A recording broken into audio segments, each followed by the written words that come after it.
वरदान है, एक नए पीढ़ी को गांधी जी के विचारों का वरदान है।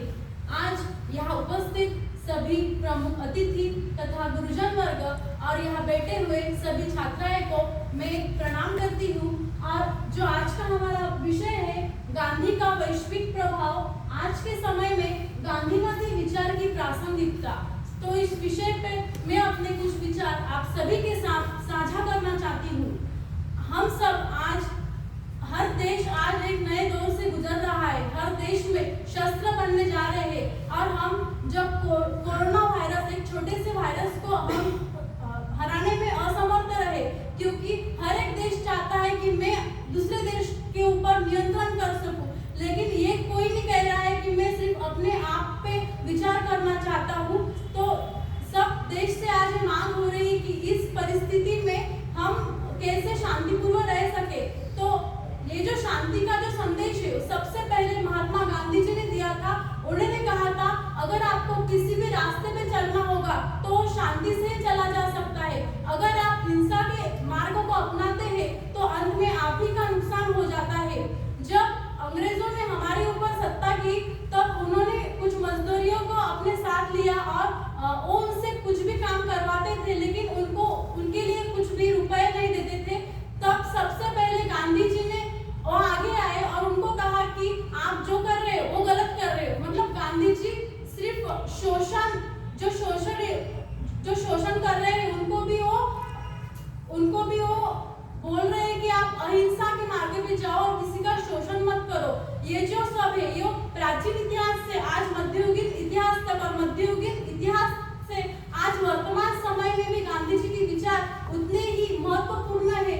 तो गांधी जी के विचार की प्रासंगिकता मुझे लगता है कि आज के दिनों में पहले से भी कहीं अधिक गुना ज्यादा महत्वपूर्ण है।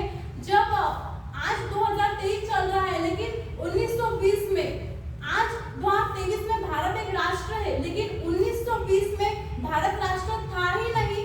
लेकिन उस समय महात्मा गांधी जी के साथ लोग खड़े थे। अगर आज किसी को कहा जाए कि आप सब इकट्ठा हो जाओ तो नहीं हो सकते, क्योंकि लोगों को धर्म के नाम पर इकट्ठा करना बहुत आसान है, लोगों को जाति के नाम पर इकट्ठा करना उससे भी आसान है, लोगों को क्षेत्र के नाम पर इकट्ठा करना और भी आसान है। लेकिन राष्ट्र के निर्माण हेतु अगर लोगों को इकट्ठा करना हो तो आज की दुनिया में वो असंभव है। लेकिन महात्मा गांधी जी ने 1920 में सब लोगों को जो घर से कभी बाहर नहीं आते थे वो भी गांधी जी के साथ जुड़ गए थे। ये इतनी बड़ी उपलब्धियां महात्मा गांधी जी ने हासिल की थी। गांधी जी एक लीडर थे। उन्होंने कभी भी डर के आगे वो झुके नहीं। और जब पार्लियामेंट में एक प्रसंग घड़ा और उस प्रसंग में जो किंग थे उन्होंने महात्मा गांधी जी को बुलाया और कहा कि तुम इस समय आ जाओ मुझे मिलने के लिए। तो एडीसी वहां पहुंची और उन्होंने पैलेस तक महात्मा गांधी जी को छोड़ा।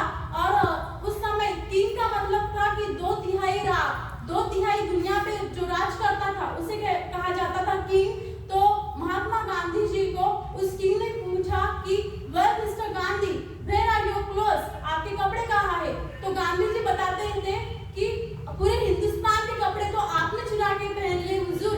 तो गांधी जी किसी के भी सामने डरते नहीं थे, क्योंकि वो सच के साथ खड़े थे और वो लीडर थे। तो आज के समय में अब हम देखते हैं कहीं भी वर्तमान पत्र खोलते हैं तो हमें दिखाई पड़ता है कि आज उसने उसको मार दिया, आज उसका मर्डर हो गया। आज हम देखते हैं मराठा आरक्षण में लाठीमार हो रहा है। तो गांधी जी का कहना है कि इन सब में आप मत पढ़ो, अहिंसा का मार्ग चुनो, सत्य का मार्ग चुनो और आगे बढ़ो।